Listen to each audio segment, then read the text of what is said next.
Eesti Ajaloomuuseumi poolt on väga hea meel teid kõigi tervitada siin. Siis näituse projekti Sulle on pärandus raames publikuprogrammi esimesel üritusel. Ja kuidas siis pärandist rääkida? Üks võimalus on alati pidada loenguid ja siis võtta selline klassifikatsioon ette ja hakata neid asju siis järjest tutvustama ja arutama, aga me otsustasime teha sellise teistmoodi ürituse ja osanud sellele praegu pealkirja anda, aga pealkirja on loenguvestlus. Ehk siis, et natukene on siin sellised loengumomente ja natukene vestluse momente.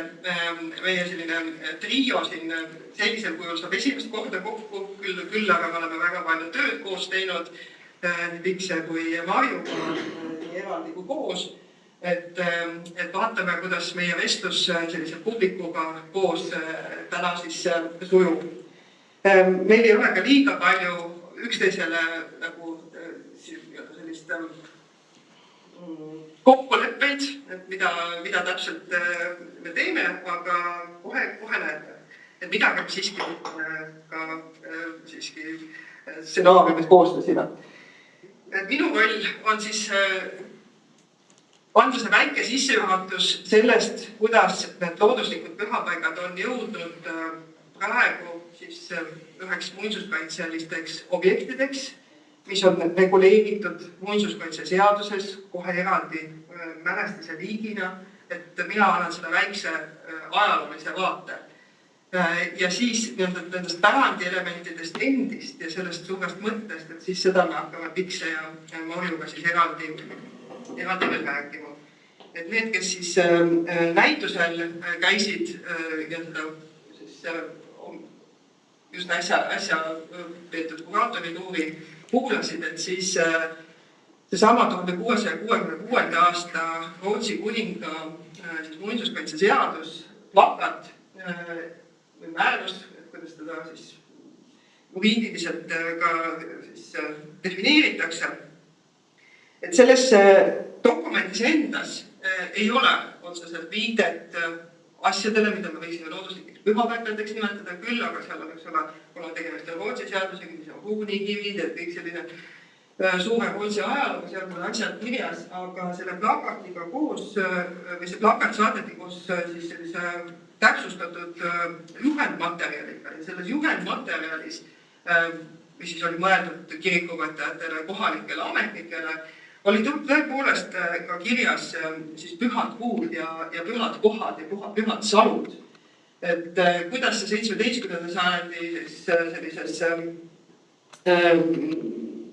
reformeeritud kiriku vaimueluga kõik kokku pidi minema, et see on pisut keeruline ja tuleks tõsiselt analüüsida ja uurida. Aga see siis on selline esimene märk, mida me siis võime Eesti maa pealt ka leida. Aga jõuame siis 19. sajandisse, sajandi lõppu juba, kus siis hakkab selline eestlaste enda poolt siis oma pärandi avastamine ja üks siis, kes selle praegu, mida me nimetame arheoloogia pärandiks, siis teeb üleskutse Jaan Jung, Abja kooliõpetaja, suur arheoloog, kes on juhatud saanud Rootsi ja Soome arheoloogidelt, arheoloogiaprofessorit, et kuidas sellist pärandi kirjapanemist siis võiks korraldada ja ikkagi eesmärgiga, et need asjad oleksid hoitud ja alles.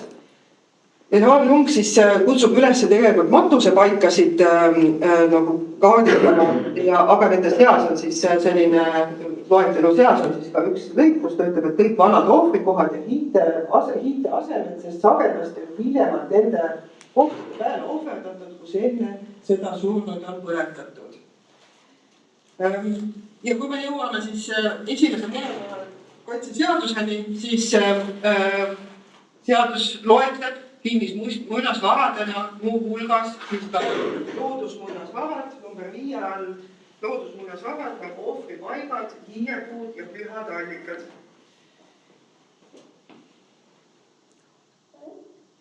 seadus sai kehtida 20 või 15 aastat, tuleb teine maailmasõda ja Eesti riik siis de facto enam ei tööta ja uue riigi korraga, uus riigi kord peab alati ka siis ise oma seadused kehtestama tavaliselt, siis jääbki välja selliselt, et kõigepealt öeldakse, et vanad seadused ei kehti ja meie nüüd kehtestame uued. Esimene siis selline nõukogudeaegne muinsuskaitsekorraldus on, mis arheoloogiat puudutab ja ajaloostusi looduslike pühapaiku on siis 49. aasta määrus, kus siis on arheoloogia mälestusmärkide seas loetletud kultuspuud, hiied, kivid ja allikad. Praktilises elus seal muinsuskaitse korraldajal siis läbi 40. lõpus, 50. alguses, ega tema ülemused tegelikult see korraldaja oli siis Elfriede Lind kultuurhariduslike asutuste komitees. Üksinda siis pidi arheoloogiapärandit ja ajaloopärastiste eest hoolitsema. Et ega talle muidugi heaks tooniks ei pandud nende hiiekohtadega tegelemist, et ta kirjutab oma mälestustes sellest, kuidas päevasel ajal tegeles ta siis nende kalmistute ja kõige sellise asjadega ja kommunistliku võitluse suurmineviku tähtsate inimeste koduparkade ja konspiratiivkorterite kaitse alla võtmisega, aga siis, kui kõik ülemused olid tööd teha näinud, siis ta võttis oma arheoloogiamälestiste ja ohvripuude ja ohvrikivide nimestatud välja ja hakkas siis nendega tööd tegema. Aga küll aga seaduses sai see kirja. 1977. aasta suur üleliiduline seadus, mis siis tõlgiti põhimõtteliselt igasse liiduvabariigi kõikides liiduvabariikides ei olnud omakeelseid seadusi. Aga ehk siis, et Eestis siis võeti ka kultuurimälestiste kaitse ja kasutamise seadus vastu ja see number 2 on puhtal kujul see, mis on Nõukogude liidu seadusest, aga see, mis õnnestus arheoloogidel siis sellele liidu seadusele lisada, on siin viimane lause, et vastavalt käesoleva paragrahvi 1. ja 2. lõigule on arheoloogiamälestiseks samuti ka kivikolmed, pelgupaigad, kultuse kivid ja muistsed kultuse kohal. Et see õnnestus siis Eesti enda muinsuskaitsjatel selle liidulise, üleliidulise seadusesse nagu Eesti eripära sisse kirjutada. 1994. aastal, siis kui Eesti Vabariik on taastatud, siis võetakse vastu esimene muinsuskaitseseadus siis nagu taastatud Eesti riigis, mis jällegi ütleb, et see nõukogudeaegne seadus enam ei kehti ja nüüd hakkab uus seadus kehtima. Ja seal on siis looduslikud pühapäevad kõik siis arheoloogia mälestiste üks alaliik ja sisuliselt. Aga kui me jõuame siis aastasse 2019, siis 2019 meil on läbi teist kümnendi või õigemini juba nullindatel alanud selline suur metsasõda mõnes mõttes, et siis jõuab läbi erinevate selliste poliitiliste ja rahvaalgatuste jõuab siis muinsuskaitse seadusesse ajalooline looduslik pühapaik eraldi mälestise liigina ja nii nõnda on teda siis seaduses kirjeldatud.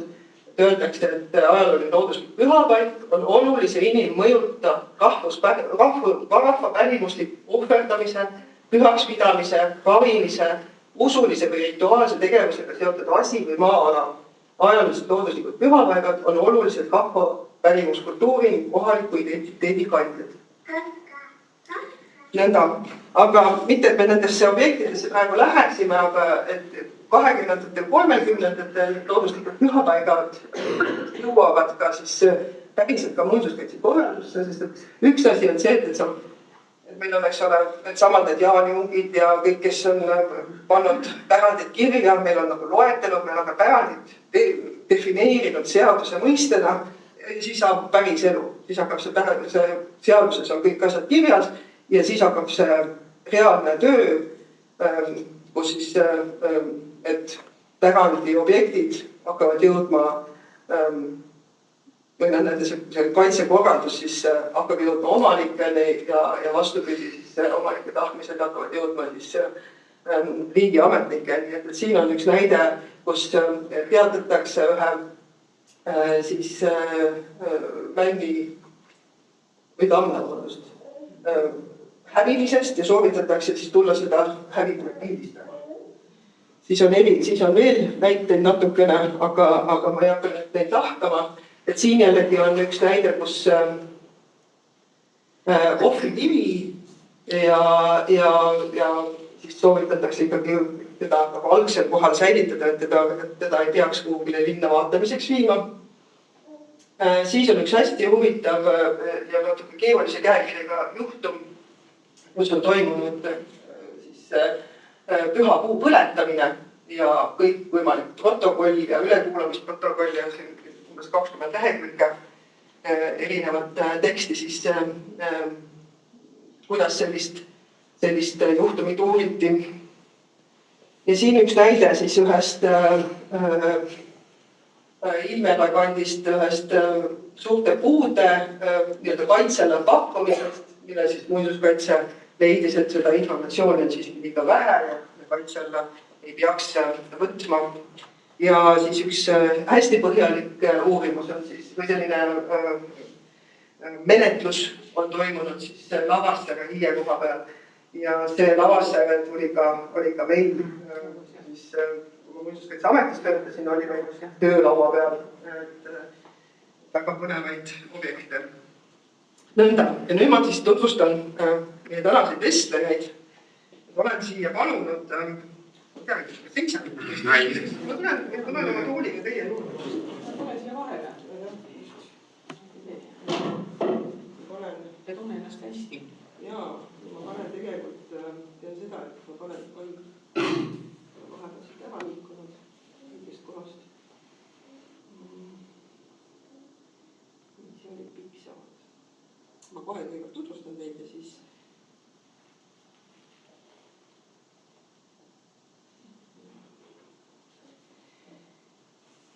aga kutsusin siis sellest looduslikest pühapaikadest, nendest mugedast ja lõõmudest rääkima siia Marju Põivupuu, kes on Tallinna Ülikooli teadur. Olen teadur. Mu tõotab mu palgast maha. Just, aga mitte ainult, et Marju on siis võib-olla see sama Eesti puud, mida me siin algatuseks nägime, et kui Kõivupuu on kui oleks ajaloolaste laul, siis ajaloolased laulud laulaksid, et Kõivupuu ja Vistipuu suudaks laulda, jah. Midagi sellist. Ehk siis, et siin on pikk töö ja vaev on siis see, mis on praegu siis jõudnud ka esimeste mälestiste nimetusteni. Ristimetsadest on saanud ka siis kultuurimälestisteks osad nendest.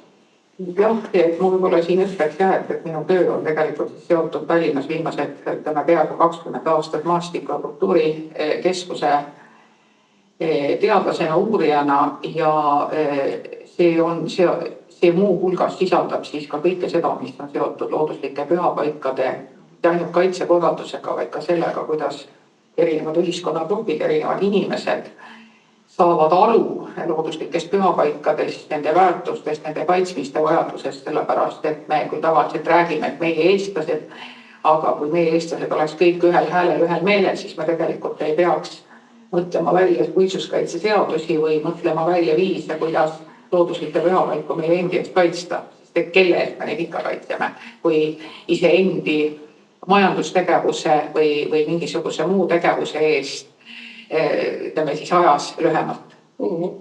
Aga Marju on ka siis Muinsuskaitseameti looduslike pühapaikade eksperdinõukogu esimees.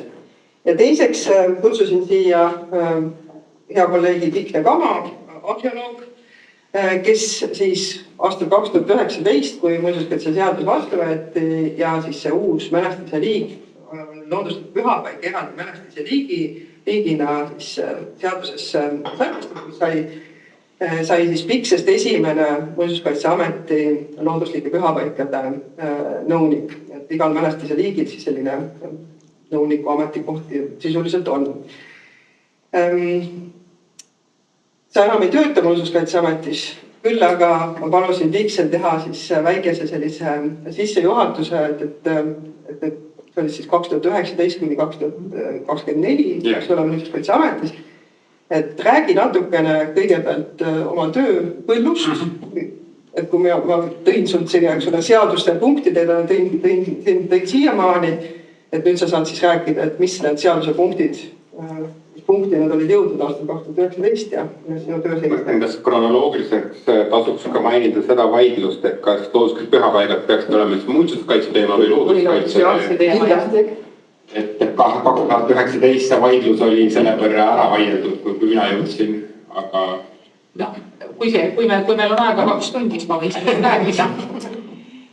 Sest üks asi on tõepoolest, nagu me näeme, on arheoloogia mälestis, mis on materiaalne objekt, aga teine asi on midagi looduses, mis ju muutub, eks ole, ka pühakuud on ajalikud, ka teatud looduskeskkonnad või mingisugused, ütleme siis pühapaigad on ajalikud, see looduskeskkond seal muutub ja tekib kohe teadlase küsimus. On see, et aga kuidas me saame säilitada looduses midagi, mis on stabiilne, see ei ole võimalik.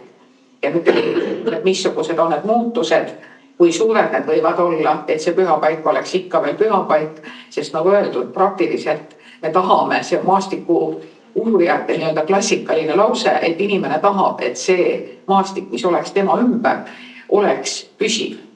Aga looduses see paraku niimoodi ei ole.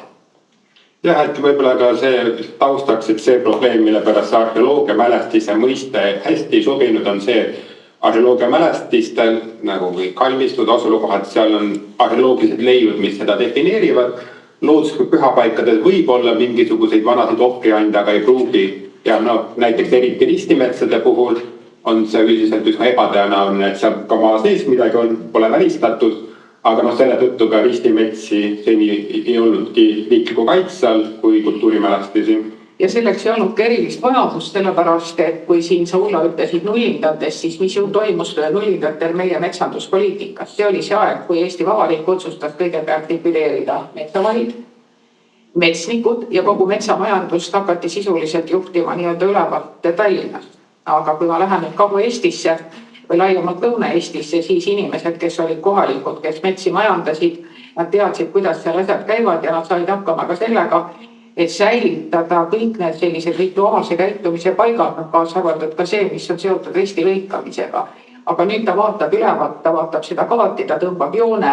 No siin me võime tõmmata paralleele, kui soovite minu pärast kas või Rail Balticuga, et sõltub sellest, kui kõrgelt me vaatame, kas see joon on otse, keda see segab, aga kui me läheme igale poole koha peale, nii-öelda mikrotasandile, siis hakkavad tekkima juba sortuks teistsugused protsessid ja asja arusaamised. Jaa. Aga ma siis panin mõned pildid, mulle hästi meeldivad looduslikud pühapaigad ka kui visuaalina, et selle tõttu panin mõned pildid ja kui ma tulin 2019, et siis see seis oli see, äsja oli see mälestise liik kehtestatud, meil oli ka definitsioon, mis on looduslik pühapaik, et seda vaidlust, et mida me määratleme ja mida me ei määratle, see on kõik seaduse mõttes, iga inimese jaoks võib olla see erineva tähendusega ja erinevalt nagu neid määratleda, aga seaduse mõttes said ka oluliseks rahvapärimus, mis sedastab seda, et seal on ohverdatud, palvetatud, mingeid muid rituaalsed tegevusi tehtud. Aga et siis paljudel arheoloogia mälestised olidki tegelikult, see on mingi hiiepaik ja sul ei teki väga küsimust, kas see on looduslik pühapaik, aga oli osa selliseid, mille puhul pidi ikkagi ka seda tausta uurima, et kas see rahvapärimusega kivi, kas see rahvapärimus on looduslik pühapaiga pärimus või mingi muu pärimus. Et see oli siis üks asi ja oligi see, et seadus oli kehtestatud ja nendele arheoloogia mälestistele tuli see liik lisada, et see oli üks suur menetlus. Siis, mis oli üleüldine, aga looduslik pühapaikade puhul olid meil ebatäpsed andmed kaardirakenduses, et kõik kultuurimälestised on meil kaardil, Maa-ameti kaardil. Kui asi on kaardil vales kohas, siis näiteks keegi hakkab metsa lõikama, tuleb metsateatis, siis Muinsuskaitseametis ei jõua. et selge oli see, et kui meil asjad on valesti kaardil või piirid on valesti, et siis reaalselt see muinsuskaitse neid objekte ei kaitse. Ja ka loomulikult oli seda, et kui meil on need looduslikud pühapaigad, mis on riikliku kaitsel, mida me seal lubame teha ja mida me ei luba. Et justkui nagu ühtse praktika kehtestamine, et keegi omanik ei tunneks ennast, miks teisel lubati, tema ei lubata. Aga samal ajal arvestades seda, et iga koht on erinev ja arvestades seda kohalikku maastikku ja pärimust. Et see pool on siis need looduslikud pühapaigad, mis olid riikliku kaitse all või on riikliku kaitse all. Teine pool oli see osa looduslikud pühapaikadest, mis polnud riikliku kaitse all. Et omaetena võib mõnevõrra Ulla võib mind täpsustada, et see, mis meie kaitse nimekirja on jõudnud, on mitmeski mõttes juhuslik. Mitte selles mõttes juhuslik, et see oleks väärtuslik, aga juhuslik selle võrra, et meil on sama väärtusega objekte, mis paraku ei jõudnud sinna. Ja seal on hästi palju erinevaid tegureid, kusagil piirkonnas oli keegi aktivist, teises piirkonnas seda ei olnud, aga need objektid ise on sama väärtuslikud. Et siis enne juba ammu oli see algas 2007 vist nende pühapaikade üle-eestiline inventuur, mis ei ole riikliku kaitsel, saada üldse ülevaade, palju meil neid pühapaiku on, mis seisus need on, et on väga palju arhiiviallikaid, mis räägib väga paljust pühapaikadest, mida ka paraku enam tänapäevaks paljust ei ole, aga osad on. Ja nende inventuuride jätkamine siis oli ka suur osa sellest tööst. See oleks pidanud lõppema arengukava järgi 2020, aga kestab senimaani edasi. Ja siis ka nende inventuuride tulemuse põhjal, et nende millised objekte võiks veel riiklikult kaitsta. Ja panin ka ühe grupi foto, et see loomulikult oli minu valdkond, aga et see töö sündis ikkagi koostöös. Mis see 7 praegu on? Et 560 on riikliku kaitsel mälestistena, mõned looduslikud pühapaigad on ka looduskaitsel ja kõige enam on ohvrikive, ohvriallikaid, väiksed objektid maastikult, niisugused ohvrikohti, hiiekohad, mõne muu nimelised pühakohad, neid on juba vähem ja siis veel mõned ja nüüd siis on meil ka ristimetsad, ristipuud mälestisena kaitsel. See on juba vananenud, tegelikult on 17 on õige arv.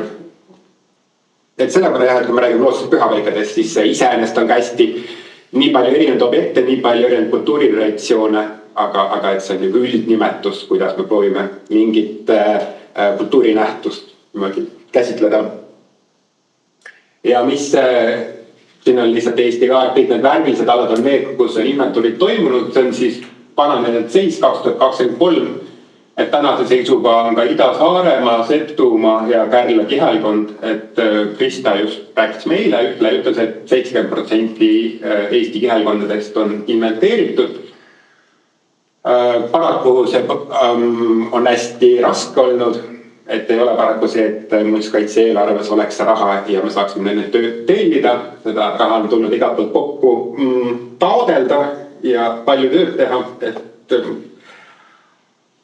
aga suures pildis on väga palju tööd tehtud ja ma väga loodan, et tegelikult see 30% on ju see väike osa sellest, mitte päris koerasaba, aga et võiks selle asjaga lõpule minna, et meil oleks üldse ettekujutus Eesti looduslikest pühapaikadest ja iga koht ei pea olema riikliku kaitse all, et lihtsalt, et see informatsioon oleks olemas, kui on mingid teedeprojektid, Rail Balticut, et siis sellega saab arvestada. Et üks asi ongi see, et kui keegi teadlikult kahjustab pühapaika, aga ma arvan, et enamus sellest on ikkagi sellest, et inimesed ei tea, et see on pühapaik ja palju kahju tekib sellest, et need andmed ei ole kusagil kättesaadavad. Ja nende ettepanekute põhjal see 285 on ka nüüd natuke vana number, et vist ligi 300 on siis nende inventuuride põhjal sellised objekte, mida eksperinõukogu on hinnanud, et need on sama väärtuslikud kui meie kaitsealused looduslikud pühapaigad, mõned kindlasti väärtuslikumad. Ja siis ka uute objektide kaitsele võtmised, põhirõhk läks ristimetsadele, aga et siis ka 3 hiiekohta ja 1 ohvrikivi. Et mõnevõrra ma ütlen ta, et miks just need objektid said valitud, jälle natuke juhus, et on samaväärsused objektid, aga just on kohati seal, et mingid asju oli kergem menetleda kui teisi, et see kasutegur lihtsalt oli suurem tänu sellele bürokraatiale, mis meil on. Ja kui keegi kunagi proovib aru saada, et miks neid objekte hakati menetlema, siis on suht nagu võib-olla keeruline seda uurida. Aga väga hea meel, et need looduslikud pühapaigad on kaitse all. Teine ja miks siis ristides oli fookuses, et selgelt oli näha, et võrreldes 90-ndatega, kui Marju andmed, et no mis meil andmeid olid, tähendab, kui mina selle tööga alustasin kuskil 90-ndate keskel, siis üldse ristimetsade kohta teavet Eesti Rahvaluule arhiivid ja Eesti Rahva Muuseumis vist tuli mul kokku mingi 20-30 teadet, seda materjali ei olnud kogutud. Ja lõunaeestlasena ma siis ütlesin, et sorry, et vabandage väga, et kuidas see nüüd oli, et Mats Traati parafraseerides, et ühest tema halal elulugudest, aga andke andeks, see on nüüd küll jama. Et neid metsi on kordades rohkem ja kuna see langes kokku ka selle ajaga, nagu ma ütlesin, et kus Lõuna-Eestis ja üldse Eestis kõik need kohalikud metsavahid ja kõik need koondad ja hakkas aktiivne metsamajandus, mis seni ühe sõnaga koha peal aitas ikkagi neid ristimetsi ja ristipuid konserveerida, sest et ega siis iga metsamees ju ka tema sugulaste ristid olid nendes puudes. Et siis sai nagu see teema üles võetud ja siis hakkas tulema ka selliseid negatiivseid juhtumeid, sest nagu ma siin olen ka öelnud, et looduslik pühapaik, et sellest arusaamised inimestel on väga erinevad ja sageli mõne paiga kahjustamine ei tule mitte sellest, et inimesed ei tea, kus see koht on, vaid sellest, et nad ei taha teada, on muud huvid ja ka kohapealsed isiklikud konfliktid. Jah, ja nii ta siis edasi läks ja muidugi siis ka see, mida siis ka loodusteadlased on toetanud, et see on selline omal kombel niisugune kummaline vastuolu, et ristivärk puus, aga ta aitab siis säilitada looduskooslust, mida me saame nimetada vanametsadeks, kus on väga erinevad siis, kus elavad koos väga erinevad liigid, mis nii-öelda siis eriti puupõidudel kaugeltki ei ole, nii et tal on nagu omal kombel selline looduskaitsealune roll. Ja mõttes ma nüüd ütlen natuke pealt, et võrreldes 90-ndatega ma arvan, et pooled ristipuud ja metsad olid selleks ajaks hävinenud ja järjest oli ka, et vahepeal oli RMK praktika see, et jätame need puud ristidega väga laia rangile, tuleb järgmine torm ja need puud murduvad, et see paraku see praktika, et kui me hakkasime kaitsele võtma, siis oligi see, et me ei võta nüüd üksikud ristipuud nagu eraldi mälestisena kaitsele, me võtame selle metsa kaitse alla ja täpselt, et sama eesmärk oli ka see, et pooltes nendes metsades, mis see kaitse all oli näha ka, et on värsked ristid. Loomulikult mingi hetk need puud surevad ära, aga kui see paik säilib, siis see traditsioon säilib ja tekivad uued ristipuud. Ja selge on see, et kui sul ei ole surnuaia tee ühtegi puud enam püsti, sa ei saa seda traditsiooni enam rakendada. Aga ja muidugi teine on ka, ma selle veel ütlen, et kõige olulisem on see, et külades, meie külad säiliksid. Ja kui meil on sõnaga tulevad olulised muutused matusekombestikus, need külad jooksevad tühjaks. Mul on siin mõnedki fotod sellest, kus on metsateedel on nii-öelda küla viimaste elanike ristipuud, pärast ma natuke näitan ka mõnda pilti. Et kõigepealt on tarvis, see on jälle see vastuolu või paradoks, et selleks, et meil oleks austus esilahkunud esivanemate vastu, peavad meil olema elavad esivanemad. Kui meie elavad esivanemad ei järgi ei väärtusta, et siis me võime seista käte peal või teha mis iganes. Aga oluline on see kirstumatus, vanad traditsioonid ja kõik muu, mis nagu külla sobib, ja loomulikult see keskkond, kus seda kommet järgida. Sest ega seal, kus inimesi ei ole, seal ei toimu enam midagi. Me jõuame kindlasti selle problemaatika juurde ka veel eraldi, aga et küsimus ei olnud ainult sellest, et kas on metsamajandamine, et loomulikult, eks ole, metsameeste pooldamine, see on nagu omaette teema.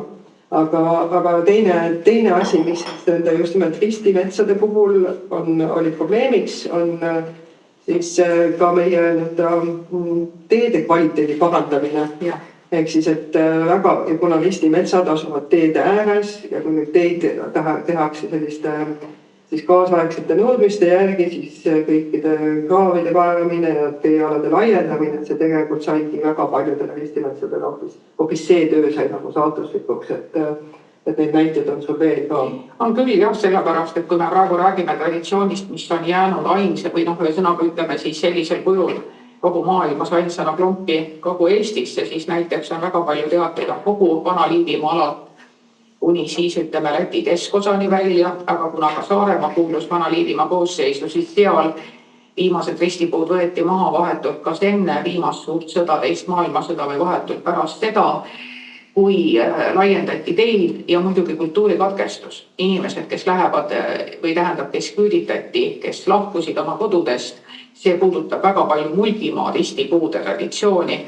Tulevad inimesed, kes ei tea, ei tunne kohalikke kombeid, tavasid ja siis nad ei oska sellele, ühesõnaga nad ei reageeri sellele kuidagi. Me tegime Maastiku kultuurikeskuses siin aastaid tagasi ühe uuringu, mis on selles, et kuidas näevad maastikku inimesed, kes elavad, kes on nagu nii-öelda põliselanikud või vähemalt Eesti inimesed, nendel on koha nime.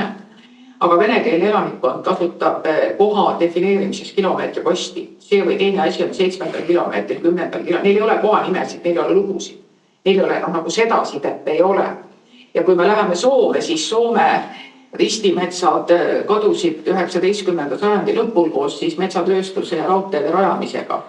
Ja kui ma olen Soome kolleegidega käinud mõnes Lõuna-Eesti ristimetsas, siis on nad öelnud, et issand jumal, kõigup ei ole võimalik arhiivärkas ellu. Et ühesõnaga, et sa oled midagi lugenud, mis on kunagi olnud ja siis sa lähed kuhu, kus on see nagu päriselt olemas. Rääkimata, eks ole, meie kirjandusest, Lõuna-Eesti kirjandusest, Lõuna-Eesti luulest, aga näiteks Peet Kallak kirjutas Pärnumaa lugusid, aga ka temal on oma ristikuu lood olemas, ja Põhja-Lätis on üksikud suured külaristikuud, sellised toredad, kus on väga-väga palju riste ja kuna mul on nendega kontakt olemas, siis me just arutasime seda, et hääbunud traditsiooni on väga keeruline elustada, kui on tekkinud kultuurikatkestus ja põlvkonnad enam seda ei märka. Ja üks puu on meil ju kenasti Eesti Rahva Muuseumis näha, üks külaristipuu, ja selle alt me leidsime täitsa toredaid münte, mis olid pärit sealt, ütleme siis, varasest saariajast, 1800 ja 1700 ja et niimoodi on nendega jah, et see on, selles mõttes on ta nagu kultuuriline protsess, aga traditsiooni kannavad eelkõige ikkagi inimesed, kannavad koha peal ja see eeldab põlvkondade järjepidevust. Ja ma mäletan, kui ma Marjuga esimest korda, ma olin ta vist enne näinud, aga siis teadlikult vaatasime, et üsna värsket risti on kerge märgata, aga kui ta niimoodi, et kui sa ei oska vaadata, sa ei pruugi näha ja et see on täpselt minu arvates ka looduslike pühapaikadega, kui ma tööle tulin, loomulikult ma olin ülikoolis selle kohta õppinud, välitöötel käinud, aga ikkagi mida rohkem ma töötasin, ta rohkem ma sain teadmisi, seda rohkem ma hakkasin neid hindama või nagu, et mida rohkem ma tean, seda rohkem ma neid asju märkan ja arvastan, et looduslike pühapaikadega on niimoodi, et kui sul mingisugused kusagilt võib-olla õpikust loetud asjad seostuvad kindlate kohtadega Eesti maastikul, et siis see mingi teadmine saab reaalsuseks. Ja, aga siis, mis asi, ma ütlen, et selle bürokraatia oli asi, millega nagu sai hakkama, aga kõige toredam osa tööst oli ikkagi reaalselt need kohad maastikul, Eesti maastik kultuuririkkus ja seoses nende asukoha andmete parandusega, et käisin läbi, ma arvan, et see number lõpuks oli 444, mitte päris kõiki kaitsealuseid looduslikke pühapaiku, aga nägin väga palju erinevaid Eesti maastikke ja piirkondi ja mõned nendest on ikkagi üsna raskesti ligipääsetavad. Mäletan, kõige pikem matk oli 4 tundi, ja need maastikud võivad olla keerulised. Siin on teine pilt, kus ma käisin Luussaarel, mis on Peressaare küla lähedal, kas Lääne-Virumaal, Soosaarel Hiiekoht ja see pärimus viitab ka matmispaigale. Läksin sügisel üle soo, siis jõudsin kohale, väga äge metsaga. Siis ma vaatasin, et keegi oli sinna mingi luust, mingi kujukese teinud. Kes siin käib ja mis siin toimub, veits kõhe oli. Aga jah, et ega tegelikult, kui sa käid nendes looduslikes pühapaikades, et sa ei tea, kelle jaoks ta mida tähendab, et eriti kui sa oled võõras tegelikult seal. Aga jah, et minu jaoks, ma mõtlen, kui me nüüd korra tuleme selle, et kas see nüüd looduskaitse, muistuskaitse, et mulle väga meeldib, et Eesti kultuuripärand, Eesti kultuur sisaldab ka loodust. Et me ei tõmba inimtekkeliste asjade ja looduslike asjade vahele selget joont ja minu arust on väga loogiline seda muistuskaitse raames käsitleda, et see on osa meie kultuurist on loodus. Absoluutselt, et kui me vaatame meie maastikku üldse, mida me nimetame koht hakkab sealt, kui inimene on seda märganud või väärtustanud, see võib isegi see verstakast olla ise, aga et Eestis ei ole ju tegelikult võimalik leida maastikku, kus me ei saaks öelda, et inimest ei ole olnud või inimene ei ole seda mõtestanud. Et kui sa võtad suvalise kõige soisema ala ja siis näiteks lähed kaardi peale, suumid sinna sisse, siis sa näed, et igale selle väiksele saavekesele ja laukale inimene nime pannud. Seda on seda, et meil sellist ürgset loodusmaastikku, kus kohas inimene ei ole midagi mõtestamas käinud, et selle tegelikult nagu ei olegi. Et muidugi inimese jälgi on vähem, eks ole, et võib-olla tõesti soos ongi see jäljeks ongi selle laukale nime panemine, aga valdavalt me ikkagi võiksime nimetada kultuurmaastikuks, mis on looduse sümbioosid. Et selles mõttes mitte kultuurmaastik, et see oleks maastiku arhitektide poolt nagu kumandatud, aga nii nagu siin on erinevad Euroopa uuringud on tõestanud, et need mõned jäljed on kultuurijuhtide asi, me ei oska neid märgata, me ei oska neid lugeda, aga nad on olemas. Tegelikult jah, et ei ole Eesti just nimelt, et hetkel jah, siis ja veel üks mõte, et mul on tunne, et me ikka liigume selles kohas, et loodus tuleb rohkem kaitsta ja võib-olla inimesed osati kuidagi oskavad seda rohkem, aga ma mõtlen, looduslikud pühapaigad on väga hea koht, kus võiks niisugust ka looduse väärtustamist alustada, kus inimestel ongi reaalse suhe mingi kuuga, mingi kohaga, et minetes niisugune natuke kasutamata potentsiaal.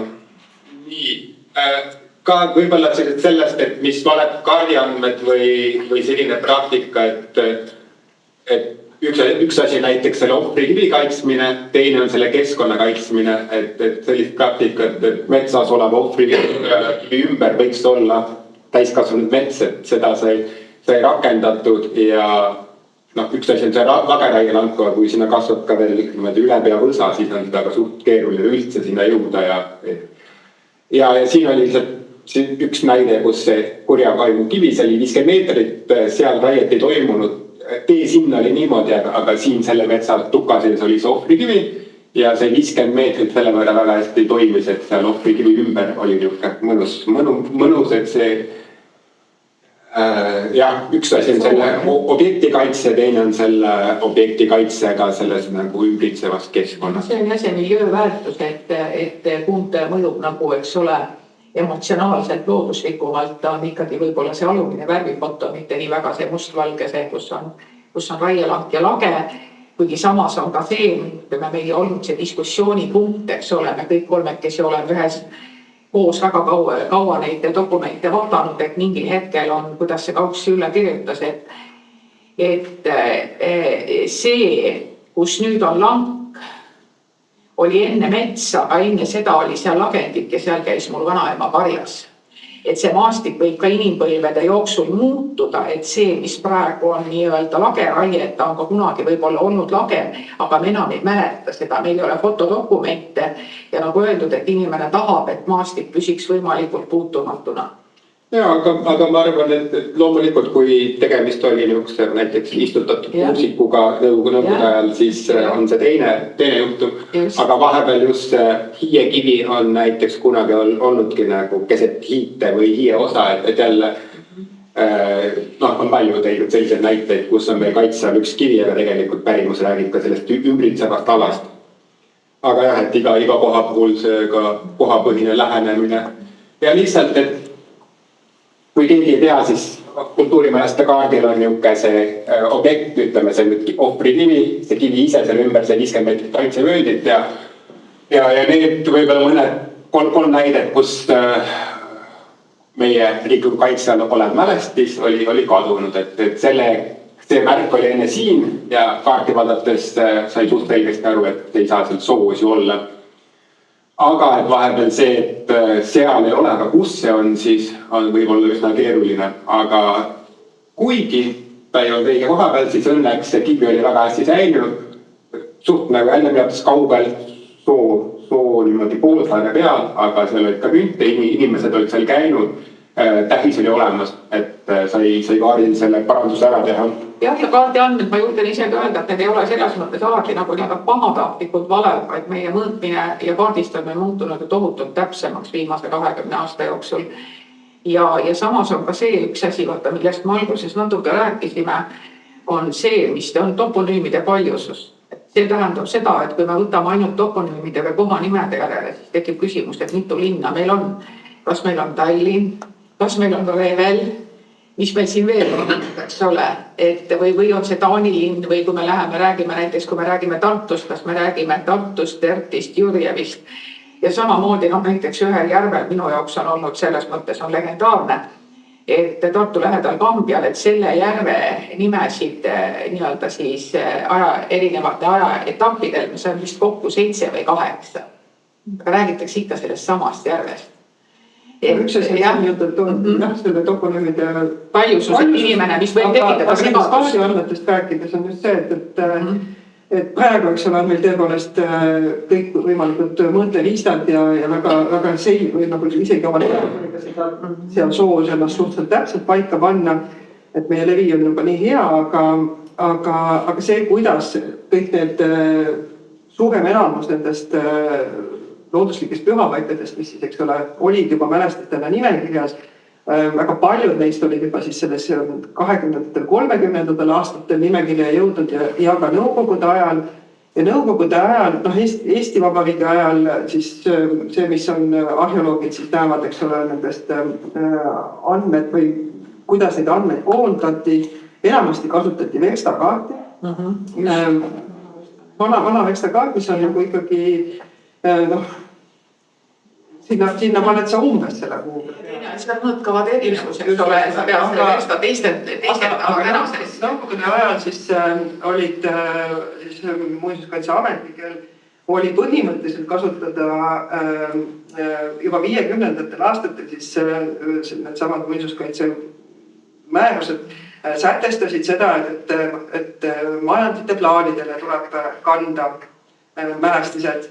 Aga väikse nüansiga oli see, et need, kes siis arheoloogid, kes maastikul objekte käisid vaatamas, nemad ei olnud muinsuskaitse selles institutsioonides tööl, vaid siis olid tavaliselt teaduskateemias või muuseumites tööl ja nemad ei tohtinud kaarte kaasa võtta. Aastal neil ei tohtinud anda neid majandusplaane.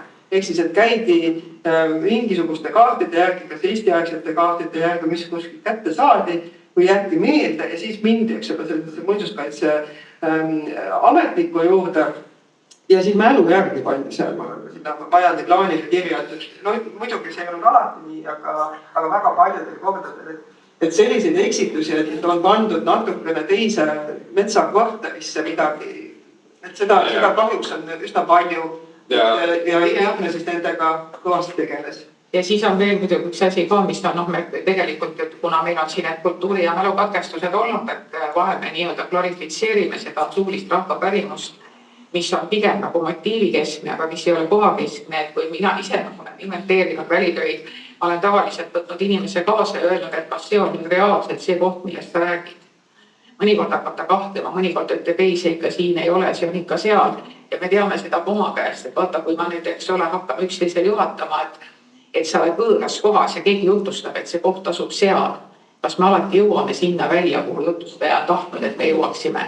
See puudutab ka linna, eks ole, üks ootab ühe puu all, teine ootab teise puu all, aga sa käskisid mul ju siia tulla.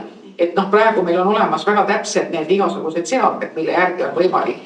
Ma toon lihtsalt ühe näite, ma sõitsin üks paar suve tagasi sõitsin Haapsalu kanti, mul oli seal kohtu üks loeng oli tarvis pidada ja nad ütlesid, et tule selles maakoha bussipeatuses maha. Mina tulen selles maakoha bussipeatuses maha, mina olen siin. Ma ütlesin, no vaata, ma olen bussipeatuses, et minu vastas on Peugeot igavene uhke autopood. Oota, kus sa nüüd oled? Ma tulin selles bussipeatuses. issand, ma olen siin elanud 5 aastat ja ma ei ole seda üldse näinud. et see koha kirjeldus, ka ütleme selliste oluliste objektide puhul, et see ei ole samuti, et ta ei ole nagu pahatahtlikult ebatäpne, aga me ei pruugi üksteisest aru saada. Ja me ei ole sugugi kindlad, kas me mõtleme täpselt seda sama kohta selle kirjelduse alusel. Ja kui veel rääkida sellest, eks ole, sellest poolest, kus see kaartele kandmise eksitused võisid olla, aga Pitle, ma ei tea, kas sul selle praktika, kui sa üle 400 koha, eks ole, üle vaatasid, et kui on ega selle mälestise tähise panemine siis seal 70-ndatel ja 60-ndatel, 70-ndatel, 80-ndatel oli tehniliselt pidi siis olema see, et iga rajooni muinsuskaitse metoodik pidi selle korraldama, aga see korraldamine siis käis selliselt, et anti majandile ülesanne. Ja majandil siis tehniliselt pidi metoodiku käima siis selle mälestise tähise panijaga koos objektil, aga vahel võib-olla ka kirjeldati, et tuleb minna sinna ja panna postene. Et kas siis, mis ma tahtsin küsida, Pikle, et kas sul sellist kogemust on, et mälestise post on pandud vale objekti juurde ja see nii-öelda pühapaiga ettekujutus on ka selle vale objekti juurde liikunud? Mul ei ole nüüd otsest, mul on tunne, et mingi 90-ndate silt oli vales kohas. Ja loomulikult, kui pannakse silt püsti, et see on püha paik, et vahepeal isegi et mingid lint hakatakse selle sama posti külge panema. Et see on selgelt see, et kui see post. Aga jah, et veel korra selle pärimuse puhul, kui sa rääksid enne Vabaduse väljakul. Ja, et ma mõtlen ka, et kui küsitakse lugusid Vabaduse väljaku kohta, et kas siis inimesed hakkavad kirjeldama, kus ta asub. See tundub ju nii enesestmõistetav, kus see on. Ja samamoodi, et kui koguti lugusid hiiekohtade kohta, see on ju teada, kus see küla hiekoht on, et inimestele tundub pähegi, nad peavad hakkama nüüd täpselt seletama, kuhu minna, kus kohas see on. Ja see on see, mis ka Jungi-aegne maastik, kui me mõtleme nagu sellist varasemalt märkmid või loetelud, see sama Jaan Jung 19. sajandi lõpus, et see maastik oli ju nii teistsugune, et see, mis meie jaoks on praegu ma ei tea, midagi kinni kasvanud ja kuskile nurga taha kadunud, olid tollel hetkel võib-olla selles külamaastikus midagi väga selget ja sellele tõesti ei pidanud viitama ja teda väga kirjeldama, et kuidas sa sinna lähed ja milline sa välja. Sellepärast, et see on siin ja see seisab siin muutumatult. Et näiteks lätlastel on kombeks valida iga aasta koopaid ja neil on oma rahvuskoopad, et meil ei ole. Aga ma siin tegin sellise, me võiks ka hakata mõtlema, et kus on eestlaste rahvusurg, kuhu koopasse pugeda. Et aga siin niimoodi selliseks ütleme kultuuriloolise teadnikuna sai see põrguraamat kunagi siin aastaid tagasi koostatud ja siis äkki vaatama need maastikud, mida kirjeldatakse näiteks Laugaste ja teiste koostatud meie vägilasmõistendite raamatutes, mis puudutavad kõiki neid liivapaljandeid ja koopaid ja kõike seda ei ole enam. Et kui siit pärast tulevad ühed teised slaidid, siis küll ja veel on inimesed pettunud, et nad on lugenud tekste. Aga need, ütleme siin 10, 20, 30 aastased või veel vanemad tekstid paraku ei peegelda praeguse maastiku reaalset olukorda ja selles ei ole keegi süüdi. Või ütleme niimoodi, et üldjuhul, kui me vaatame kas või neid liivapaljandeid, siis saame öelda, et tegelikult ei ole keegi nagu süüdi selles mõttes, et maastik elab juba oma elu ja seal toimuvad omad protsessid. Jah. Nii, kuldallikas oli nüüd see, kus oli kõige nagu suurem viga 760 meetrit. Ime kombel ta oli, või mitte ime kombel, see oli suht metsa majanduslik ala. Ja alguses läksin sinna, kust oli põhikaardil, kus meil väljaste kaardil on. Mitu tundi käisin seal ringi vaatama, see natuke võib-olla niisugune istel koht, võib-olla mõtlesin seda. Meil ei olnud ka fotosid, meil oli ainult pärimusandmed. Aga siis õnneks saime kontakti läbi maakonna nõuniku ühe kohaliku mehega, kes teadis. Ja olime väga üllatanud, kui ta viis meid täiesti teise kohta. Ja siis oligi nõukogudeaegne silt, allikas. See on nagu sellest näituselt teada, siis on 50-ndate lõpus, 60-ndate alguses see silt siis valmistatud, et ta on juba nii kaua õige koha veel olnud, aga mälestus, kus see silt pandi kadus ära. Ma võin teid lohutada, kui 0-ndatel ma sain esimesed kepsud ja see oli siis Leida Lepik ja meie legendaarsed geograafid, siis nad ütlesid rahulikult, et Pööpuu, ära põe, metsaalal keps 20-30 meetrit igas ei ole üldse mingi teema. Eks ole, et see ei ole üldse mingi teema, aga sellest on läinud praegu mööda, sest nad lihtsalt metsaalastel ei lugenud. Aga kui me praegu võtame, et see või miski asi on valesti tehtud või võtame nagu sellise hoiaks, me peame seda arvestama, millise tehnoloogia, millise teadmise baasis see andmebaas on tehtud, aga samas andmebaasidel on omadus jääda teatud mõttes nagu püsivaks, eks ole, et me võtame ette, seal on. Ja kolmas näide, et lihtsalt vahepeal võib selle õige kivi tuvastamine olla väga keeruline. Isegi alguses, kui ma vaatasin seda mälestise, seal oli see ajalooline foto, kuuse all kivi, oli paitvaatlus, kivi oli kuuse all, kõik tundus esmapilgul korras ja ma ei tea mingi hetk, kui ma uuesti vaatasin, mul tekkis kahtlus, et see kuusealine kivi ei ole sedama kivi, mis on seal foto peal. Kirjandus oli see, et talu juures, kuuse all, madal kivi, kaetud sammullaga, kõrgus 10-15 sentimeetrit. Kui mina läksin kohale, et siis taluelanikud ei teadnud, nad olid sinna kolinud. See mälestuse tähis oli tõstetud talu õue, küllalt oli ümber kukkunud ja siis oli lihtsalt ära tõstetud. Ja paraku seal talu ümbruses oli päris palju kive, nii et ma jälle sain mitu tundi ringi käia ja otsida seda kivi.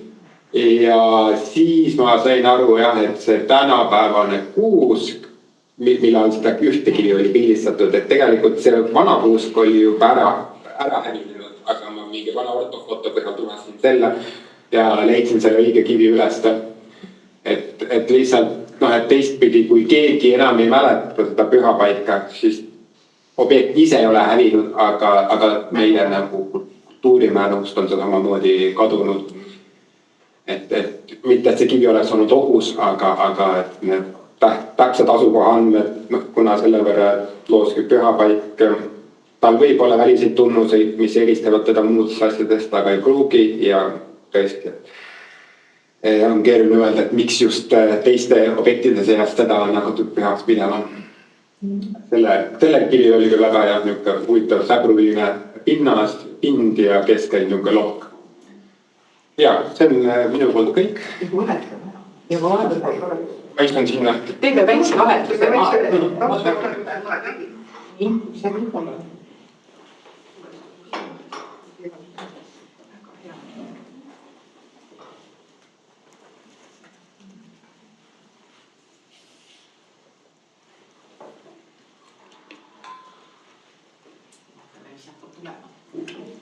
Jaa, millist sai kõik? Ma ei mäleta, aga mis tähtsust sellele? Ma mõtlesin 1-5 selle. Nii. Jaa, et see võtad enda.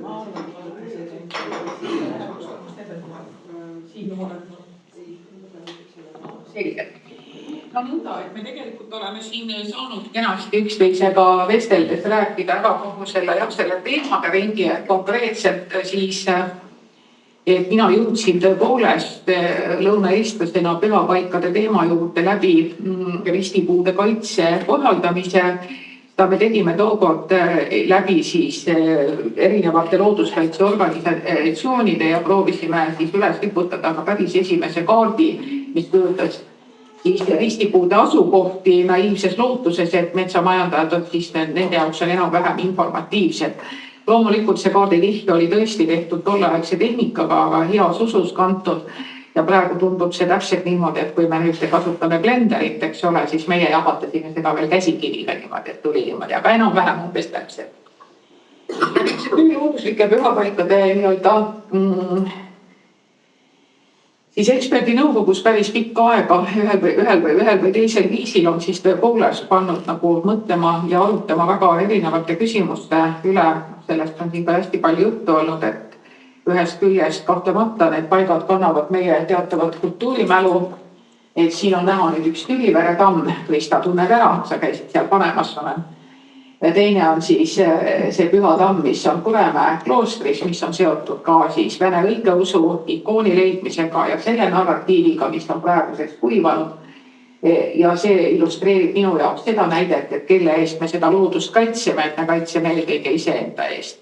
Käesoleval juhul oli teemaks muidugi see, et inimesed uskusid, et selle püha koor ravib erinevaid haigusi, aga kohalikud nunnad said aru, et nii see ei lähe ja nad hakkasid koort müüma, aga Tammele pani igaks juhuks tara. Nagu me teame, et kõige tähtsam on usk, kui Tamme koore siis ravivaan toimed sisse, mitte nii väga tema päritolu selle üle me ei arutle.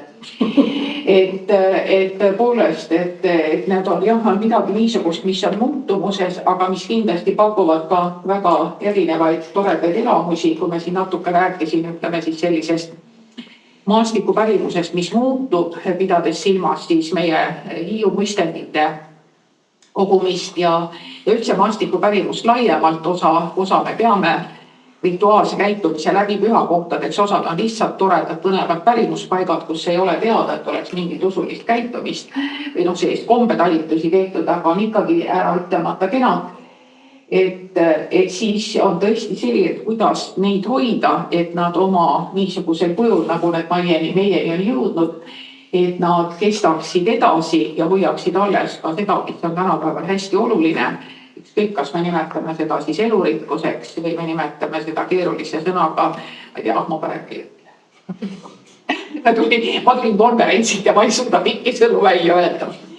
Et ühesõnaga, et selles mõttes, et see on mingisugune osa meie ajaloolisest ja kultuurilisest mälust, aga kuna me tuleme ühiskonnast, kus on kultuurikatkestused kahtlemata toimunud, siis see suuline mälu on nii nagu on, eks ole. No see on üks näide sellest, kuidas see on looduskaitsealune tädukuusk, mis oli tähelepanuväärne sellepärast, et ta kasvas, tal oli niimoodi, need juured olid kasvanud ümber kivi, aga torm ta murtis ära ja temaga on siis seotud ka rohkem või vähem pärimuslikku teavet, et paraku see nii on, et ka kõige parimal moel looduse kaitsmine, looduse hoidmine ei taga seda, et üks või teine objekt meieni ka säiliks, kas või sellepärast, et lihtsalt loodus teeb oma töö, aga mida me saame teha seda, et me saame siis mälupaiku, pühapaiku tutvustada,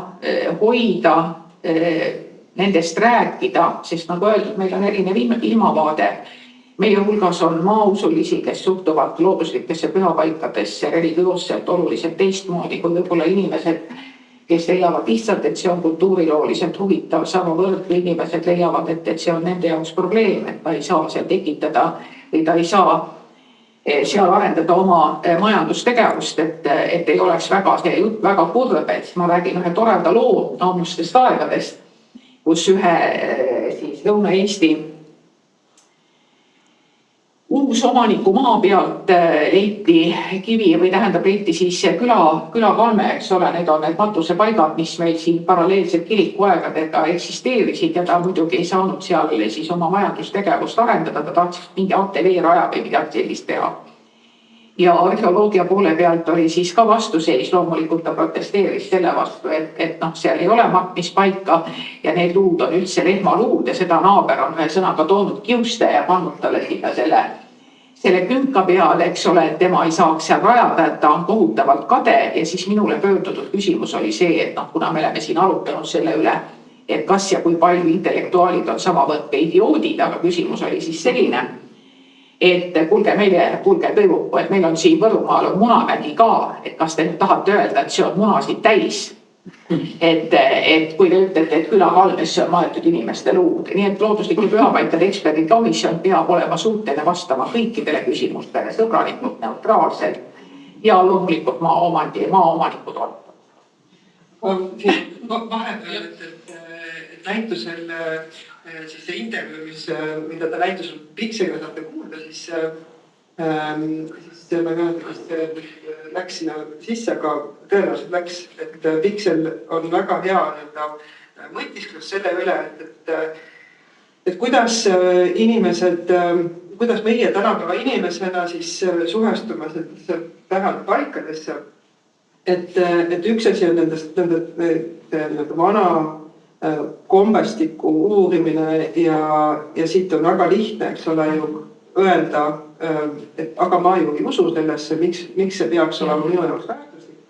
Aga Pikne just toob selle uue kivi, et miks me ei võiks nagu ise paigad, mis on siis Eestimaal ära tähistatud, mida sa saad kaardi järgi siis sõita kohale vaatama, et meil tekib endal oma ettekujutus meid ümbritsevast maastikust. See ei pea sarnanema, aga need pidepunktid on siis annavad võimaluse meil endal oma lugu sinna peale mõelda. Ja ma arvan, et need looduspühapaigad on läbi aja muutuvad ja see on täiesti ka loomulik, nagu see mingil määral keskkond muutub. Aga jah, et kõige hullem on see, kui midagi nendega, inimestel ei oleks nendega seost, et ongi, et meil on vanasti kuuldi seda pärimust oma külas, võib-olla oma vanema käest. Tänapäeval me saame seda internetist lugeda. Ma arvan, et see mehhanism on erinev, aga peaasi, et see jätkub. Aga see ongi just nimelt, et kuna ta on meile väga oluline, et on inimesed, kes on seotud nii-öelda religioosselt, ka lihtsalt meie siis sellise rahvusliku mälu seisukohalt, et tõsi ta on, et tänapäeval me saame seda teavet, saame sootuks teistsugustest kanalitest, et võib-olla vanaema ei räägi, et me vaatame hoopis kas mingisugusest teadmikust, õpikust, teabekogust läheme veebi, aga see ei tee seda teavet selle võrra vähe väärtuslikumaks, et lihtsalt need on väga erinevad. No siin on taas, ma võtsin lihtsalt ka sellise pildi, eks ole, mis on samamoodi Lõuna-Eestis Võrumaal, et nagu me näeme, et me võime, eks ole, need puud võtta kaitse alla, aga mänd elab umbes 300 aastat vanaks ja võib-olla kui seal ümber midagi tehakse, mis kahjustab juurestikku, siin on see pühapaikade tsoneerimine, et kas ja kui palju ja missugune peab see igal konkreetsel juhul olema, et ametid tahaks, et tahetakse, et meil oleks nagu konkreetsed sellised, et vot kivil on nii palju, allikal on nii palju, puul on nii palju, aga tegelikult sa pead lähtuma ju sellest kohalikust keskkonnast, kus üks või teine objekt asub, et kuidas parimal moel seda nii-öelda seda ka ümbrust, seda miljööd säilitada. See ole. Korra veel kommenteerimised enda kogemuse põhjal, et loomulikult meil on väga huvitavaid omanikke, aga ma ütleksin, et 90-95% on väga nagu, ma arvan, enamus inimesi väga ei tea. Ja kui sa ütled neile, et see on väärtus, siis nad nõustuvad.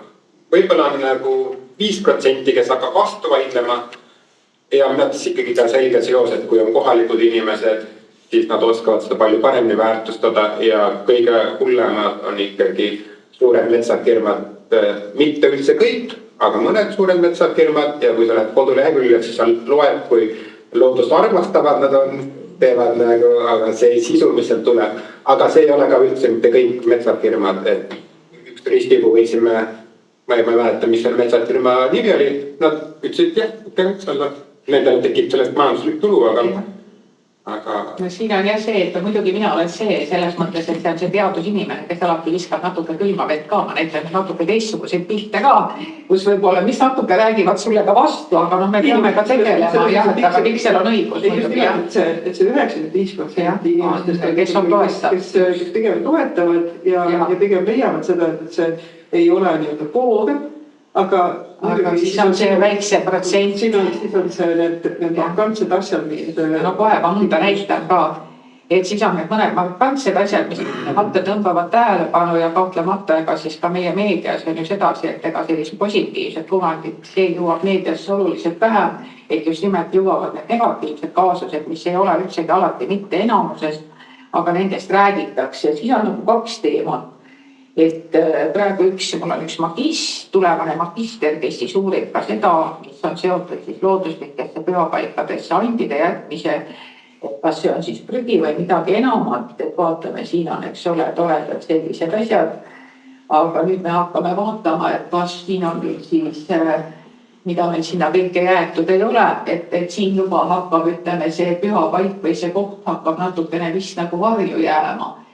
Et kuidas ka seda, et kas me saame seda kuidagi viisi nii-öelda reguleerida, sest kui ma tahan näha looduslikku pühapaika, siis tõenäoliselt ma tahaks näha rohkem seda looduse ilu, aga natukene vähem võib-olla kõike seda, mis sinna siis nagu riputatud on. Aga kuna tegemist on, kui ma õigesti osan, siis selle näomaskiga. Ja see on näomask, seal on õhupallid, seal on igasugust muud. Aga sul on ju alati võimalus, kui sa satuksid selle inimese peale, kes selle näomaski pani, siis sa tead tema lugu.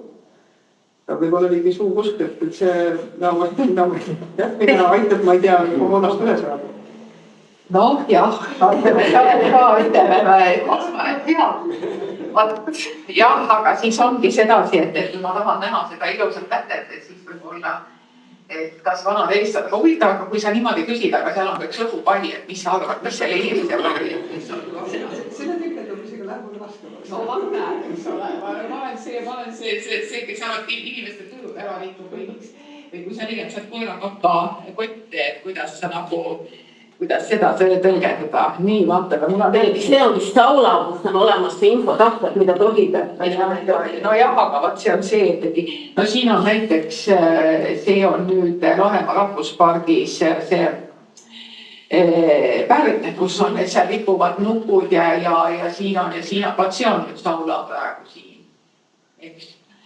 Et noh, et kas ja kui palju ja siis on üks Põllumajandusülikoolis ja keskkonnamagister, tema siis teeb nüüd seda uurimistööd, et kas ja kuidas, et kui ma tahan näha seda püha puud, et vaata, siin on olemas see, et siin on neid käidud juba ka koristamas, et üks teema on see, et kui need oksad on vanadel põlispuudel on väga palju kõiksugust kraami täis, sinna on naelutatud linnupesakaste ja mida kõike veel, et need oksad morduvad, see puu kahjustub, selle puu keskkonnakoormus läheb väga suureks.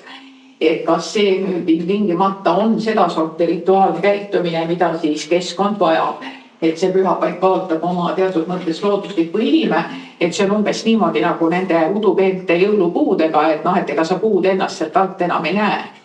Et see kõik on nii-öelda kuhjas täis. Ja nüüd on siis teine küsimus jah, et kuidas me siis austame looduslikke pühapaiku. Ma räägin, et patarei peab olema plusspool ja miinuspool. Siis patarei töötab. Et siin on üks väga tore, me kõik teame nüüd, millest juttu tuleb. Siin on toonane kultuuripärandi või noh, siis Keskkonnaametist. Me kõik teame, jutt on siis Patsi, üks legendaarne Matsi allee. See oli vana mõisa allee Võrumaal, kus oli siis säilinud viimati veel siis ka sellised puude allee, kuhu lõigati väga palju riste. Aga kui mändidel need ristid seisavad väga hästi, kuuskedel mitte nii väga, siis kaskedel ka mitte väga, siis nad olid seal kenasti niimoodi olemas. Aga siis uus omanik ostis, ma näitan siit veel natuke edasi, niisugused nad siis kaske jäävad. Aga siis uus omanik ostis maa ära. Ja nüüd on siis väike võrdlus. Kõigepealt oli nii, nüüd on nii.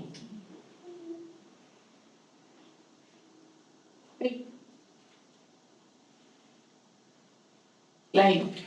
Sellepärast, et see 20 meetrit tee äärset alleed, see oli talle põllumajandus ja Eesti agraarelu edendamise seisukohalt väga oluline. Sellepärast, et saab traktoriga otsa sõita ja segavad teda ja see on tema maa. No siis on muidugi, millest me oleme vähem pühapaikade kontekstis rääkinud tõepoolest, et meil on üks teema, mina nüüd kõik tunnevad koha ära, aga tegelikult on üks teema, mida ma olen ka liivamisi puudutanud, on siis need pühakohad, mis asuvad meres. Et need on need sellised pühakohad, mille kohta rikkalikud pärimust, mis on siis tõenäoliselt, nad võiksid olla bioloogiliselt või ütleme loodusteaduslikult allikakohad, kuhu siis on ohverdatud. Et me inimestel, et meil on nagu ütleme, see looduslik pühapaik on hästi nagu selline maismaa. Aga kuhu sa siis lähed ja nii-öelda ohverdad, tavaliselt millegipärast, kui keegi on looduslike pühapaikade vastu, siis ta leiab, et ohverdamine tähendab seda, et sa vähemalt veristad lampa. Vähemalt ei piirdu, eks ole. Et aga kuhu on viidud ande või näiteks kas peotäis soola, sots viina, et sul merereis või siis kalapüük sul õnnestuks. Ja siis on siin põhjarannikul on kõik need koljutaadid ja kõik need sellised koljukabelid ja mis on siis seotud just nimelt selle merelise käitumisega. Aga nüüd ongi see küsimus, et kui me maismaal saame neid pühakohti tähistada, siis kuidas me saame hoida seda pärimust, mis on seotud meremeeste käitumisega või nende inimestega, kes suhtlevad nii-öelda vetevallaga. Ja samamoodi nende, ütleme, see pühadus on suunatud selles suunas, et seal ei ole ka mitte veealust pärandit, et kuidas me nagu seda saaksime teadvustada, et see iseenesest on huvitav teoreetiline küsimus, ega mul head lahendust ei ole ja mulle teadaolevalt ei ole meie töö lauale jõudnud kui ühtegi sellist, et meil on nüüd, eks ole, ütleme sellest sadamast sinna poole näiteks Mohni saare ja mandri vahel on üks koht, kuhu on käidud ja viidud. Et kas ja kuidas me peaksime seda hoidma, kaitsma või kaardile kandma. Et iseenesest see on kahtlemata väljakutse. Ja siin on siis muidugi koha pealt, siis ma ühe pildi tõin ka, et kuidas me nagu läbi pühapaikade tekitame seda kohaloomet, et see on siis Pühalepa hiis, et tegelikult on see siis selline tore kivikangur, et kus siis väga erinevad usundid, siin on toimub parasjagu päikesevalgus, et mis nüüd, kuidas selle kohaga on, eks ole, on siis põhikivisid, et kas nüüd viskas Vana-Pagan kiriku, Pühalepa kiriku pihta, kas meremehed, ühesõnaga üks tore rahvajutt räägib seda, et meremehed, kes läksid merele, iga üks veeretas suure kivi, ma proovisin ühte väiksemat nügida, mõtlesin, et olid mehed et kuidas see saab ja siis on miks nagu selle kaitse all võtmise küsimus tekkis, et see on nagu nende oma kohalugude pärand ja uskumuste koha pealt hästi oluline, see lähedal on arheoloogiline, ei ole midagi, no just, ja siis tekkis kohalikel inimestel tekkis tohutu hirm, et kuna nüüd Eesti taasiseseisvus ja hakatakse rajama väike sadamaid, et järsku viiakse need kivid minema. Ja just nimelt, ja inimestel on hirm, see on see asi on kaitse all, see taga veel inimestele seda, et see paik on veel turvaline, eks ole, me käisin seal niimoodi, tegin vaadata korralikult välitöid ja siis muigasime, et ja liikesid veel mõni haruldane samblit ka ja siis on veel eriti, et see on nagu mitu erineva nurga alt on seda kaitset. No siin me näeme ühte teist väga olulikke kivi, kui te näete, siin on siis vana kalendri järgi setode see Miikse jaanikivi, mis on seotud, näete, siin on kõike, me leiame siit pärleid, münte, seal on üks käterätid, tõenäoliselt paljudel on meist võib-olla isegi selline kodus olemas. Nüüd, et siis õigeusu või niinimetatud vana kalendri jaanipäeva on siis inimesed käivad seal, usuvad selle kivi tervistavasse jõusse. Kui ma nüüd te aitate täpsustada, eks ole, Heiki Valgult ilmus väga põhjalik raamat ka Miikse jaanikivi kohta setode kultuuriloos, et iseenesest on see väga põnev lugemine ühe sellise huvitava pühapaiga kohta. Et üks selline näide või leiame siit mõned siis sellised allikad ka, millega on samamoodi, eks ole, et need peaks olema mõlemad ongi piirkonna omad, kui ma nüüd väga ei valeta, aga natuke valetada ka vahel ikka võib, eks ole. Või siis näiteks ütleme, siin on see Salevere silmaallikas, mis on ka nii-öelda euroläte, et mis aastal on ta kuiv ja mis aastal on ta veerohke. Et allikate puhul on ka see, missugune see pinnavee tase on, et kui me läheme kuival suvel, siis me ütleme, et aga võib-olla seda allikat ei ole. Aga kui me läheme veerohkel suvel, siis me näeme, et ta päris kenasti võliseb. Et näiteks see on ka üks teema, mis nagu puudutab allikatega seotud pärimust. Ja nüüd jõuame siis selle jälle taaskord, eks ole, ma olen see tujurikkuja. Et ma panin võrdluseks, et siin on aastal 1931, kui ma nüüd õigesti vaatan.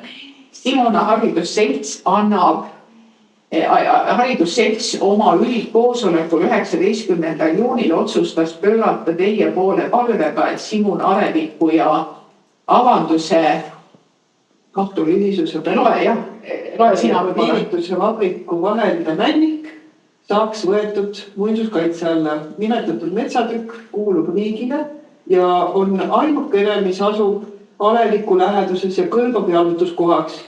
Männiku mahaajumisega ei hävineks mitte ainult jalutuskoht, vaid kaoks ühtlasi Simuna looduslik ilu ja Alevik jääks keset lagedat välja päälegi ühest küljest piiratud sooga. Kas on midagi muutunud?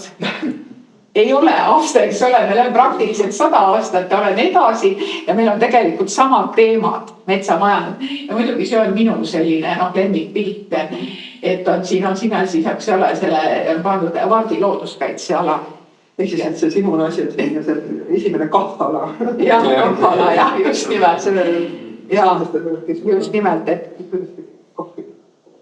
inimesed soovivad oma keskkonda säilitada väga erinevatel viisidel, nii et kui me ütleme, et see on 21. sajandi teema, siis ma julgen öelda, et mõnedki dokumendid kinnitavad, et mitte midagi pole uut siin issanda päikese all.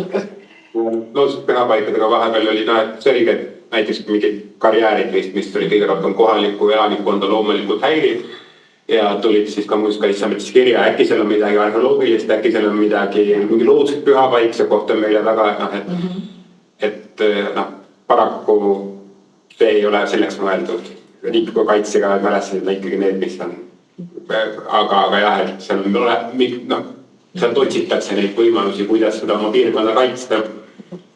See maastiku mure on niivõrd üldine, et just nimelt kohalikud, see, mis Marju täna mitu korda öelnud on, et inimene tahaks, et tema ümbrus oleks võimalikult stabiilne, et siis kunagi Muinsuskaitseameti arhitektuurimälestiste peainspektor Jaan Malig alati ütles seda, et inimesel on vaja ohjeldiia maastikul, et ta peab aru saama, kus kohas ta on, et siin on veski ja siin on see, et ta oskaks paigutada ennast ümbrusesse ja siis ta tunneb ennast tugeva ja kindlana. Aga siis Jaani selline näide oli siis see, et aga kui kõik säästumarketid on ühesugused, siis inimesel tekib peas segadus, kus ta on.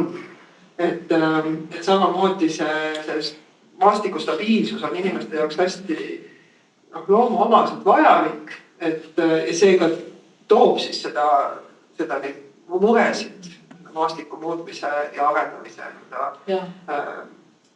vastuseks, et see on see koht, kus kohas vahel ikkagi muinsuskaitse, seesama see Simule näide oli ka koht, kus kohas toona muinsuskaitse vastas, et seda männikut ei võeta kaitse alla, sest tegemist ei ole siis arheoloogiliselt või muud moodi muinsuskaitse alla sobiva asjaga. Et tollel hetkel 31. aastal ei olnud meil ka looduskaitseseadus just. Aga ma vaatasin midagi, mis sellest männikust praegu saanud on minu mõelest. Ta vist jäi toona alles ja ta on looduskaitse.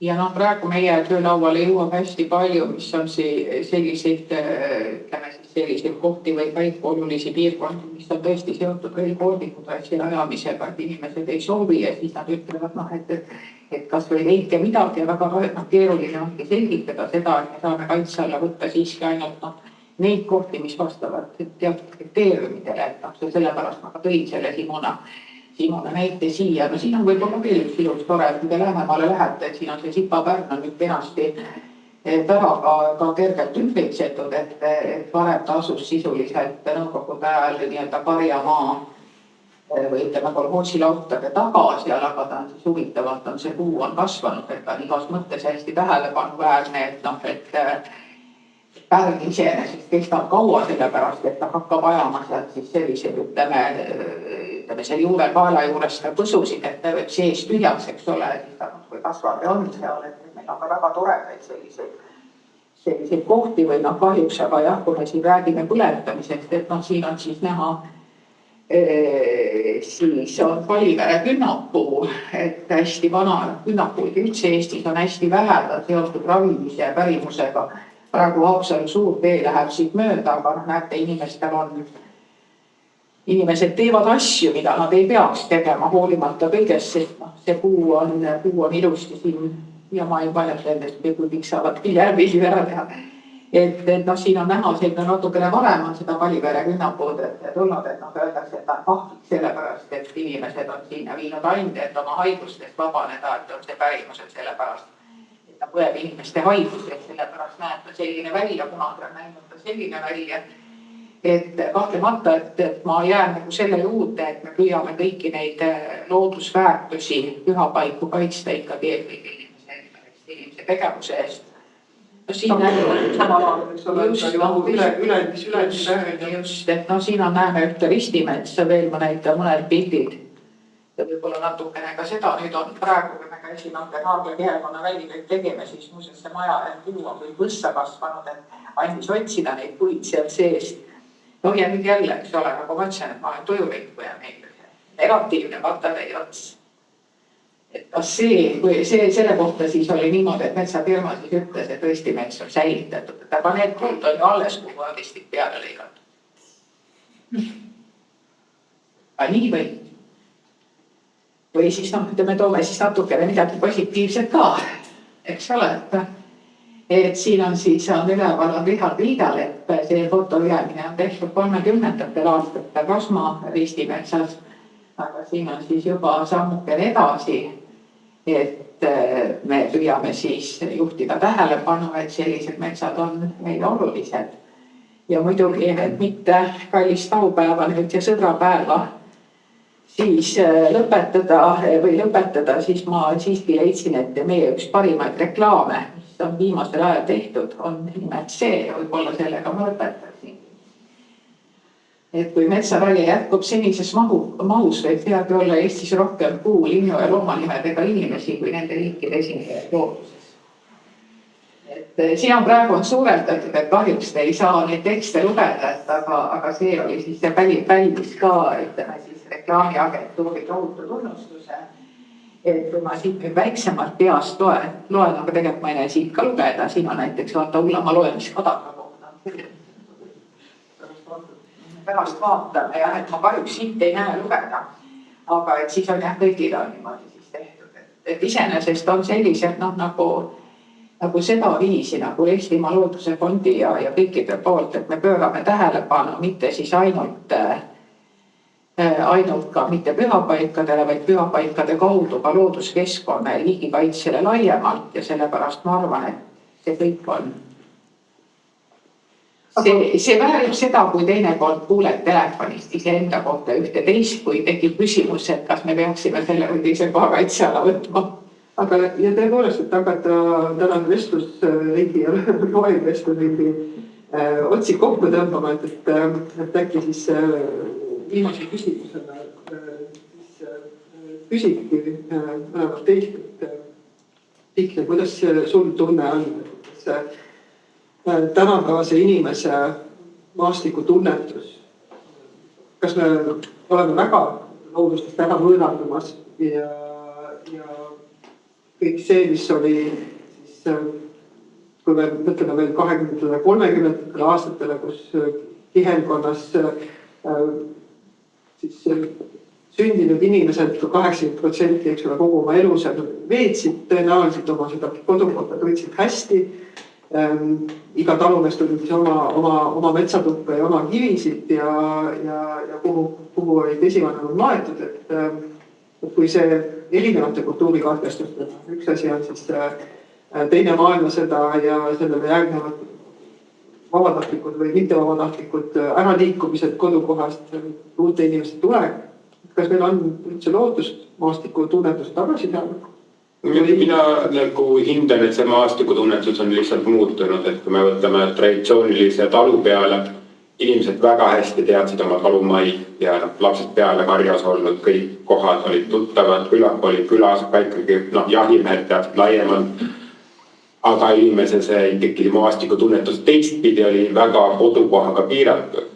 Ma arvan, et tänapäeva inimesed, nendel on nii palju nagu laiem maastikutunnetus, aga see on nii palju pealiskaudsem, võib-olla ka mõned kohad on rohkem tuttavad, et üks ei ole halb ega teine pole hea, need on lihtsalt nagu erinevad.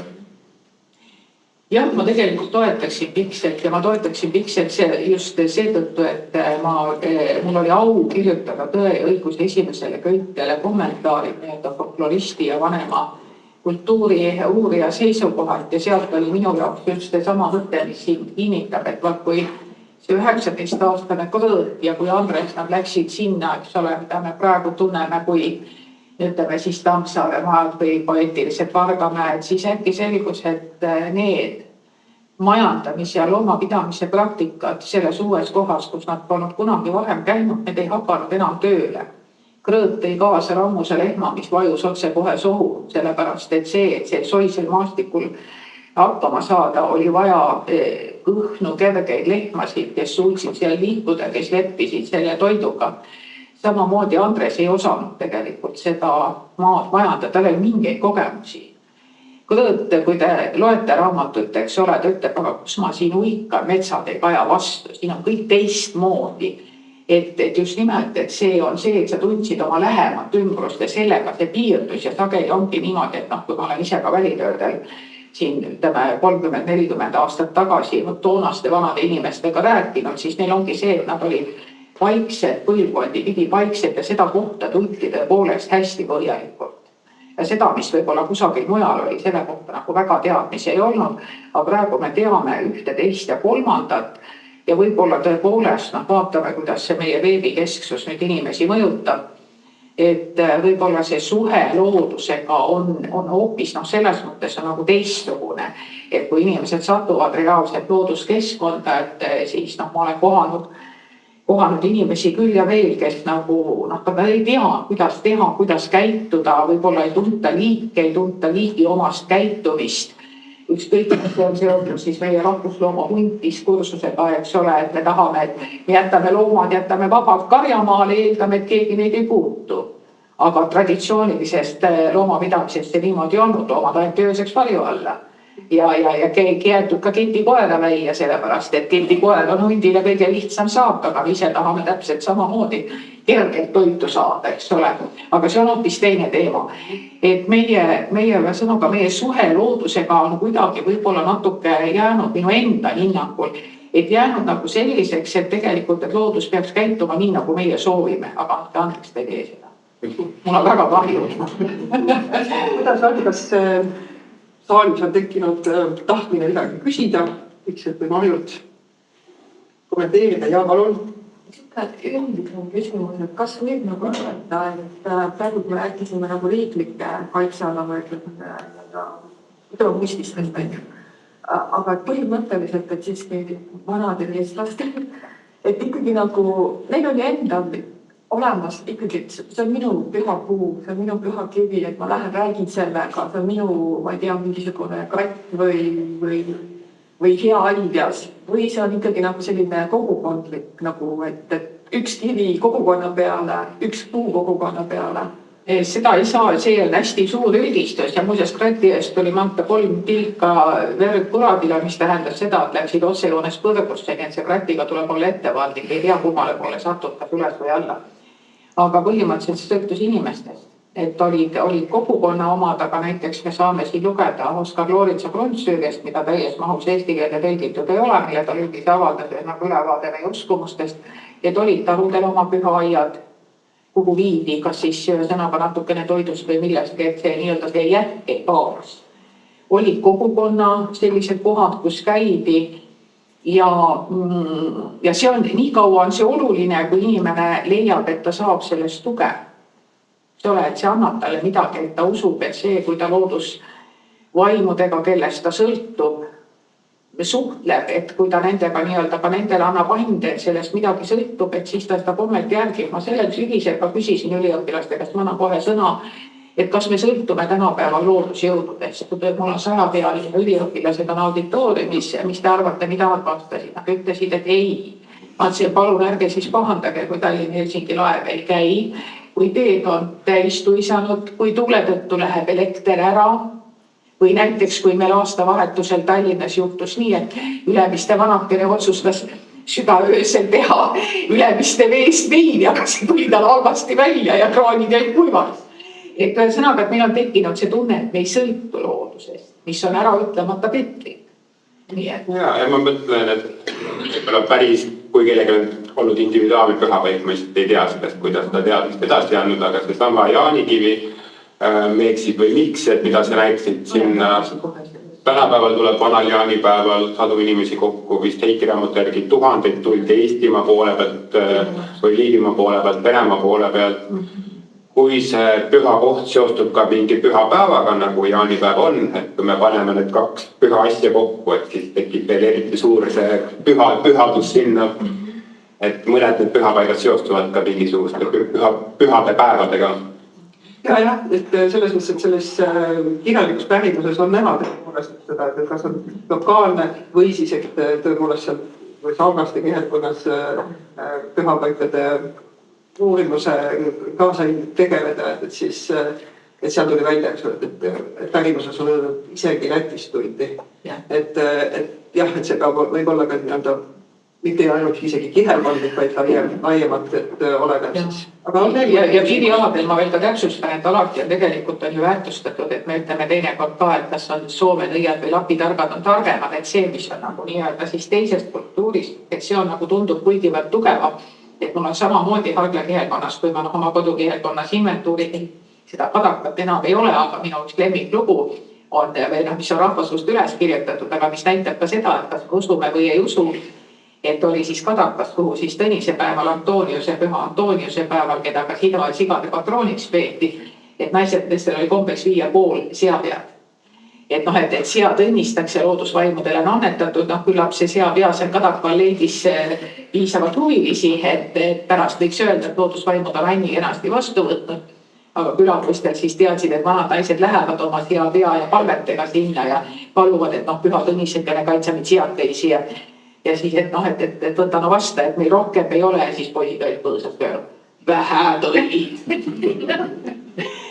Et loomulikult, et ühe sõnaga, et see on see, et meil ju tegelikult, miks tänapäeval ju ka on, me räägime uusvaimsust ja kõigest, et inimesel on vaja seda ka emotsionaalselt suhelda ja võib-olla tagada mingite rituaalide läbi, et vaat seesama emotsionaalne niisugune elukorraldus säiliks. Nii, nüüd ma unustasin ennast rääkima, palun vabandust.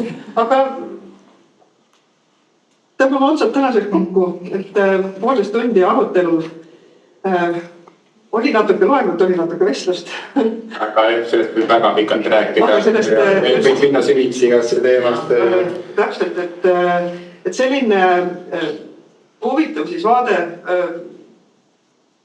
sellisele pärandiliigile, mida on raske kirjeldada, et need samad kivid, mida Pikne näitas, et kuna neil ei ole inimese käega tehtud jälgi peal, et siis kuidas sa võtad, et üks kivi on siis see püha kivi ja siis teine ei ole, et selline väga raskesti kirjeldatav pärandiliik, aga vaadates kas või, see on nüüd viimane lause, mis ma ütlen, et see, mis meil toimus, eks ole, siis kui Õismäel oli suur ehituskäik ja meil oli siis hõberemmelga juhtum, et sellest sina ei hakka rääkima. See näitab, kuidas inimesed oma seda sama maastiku muutmise frustratsiooni kannavad ühte teise või viiendasse objekti üle.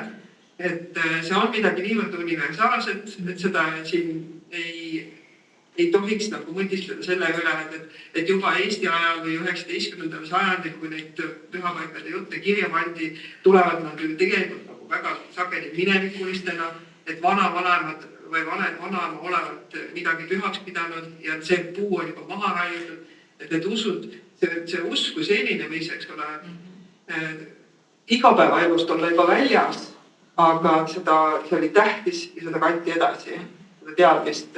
Ja meie, nagu Pikk oma intervjuus ka ütles hästi, et võtame nüüd sellise uue tasandi ja saame luua uue tõlgenduse ja oma suhte selliste maastikku. Aga aitäh, et te tulite laupäeva kõik.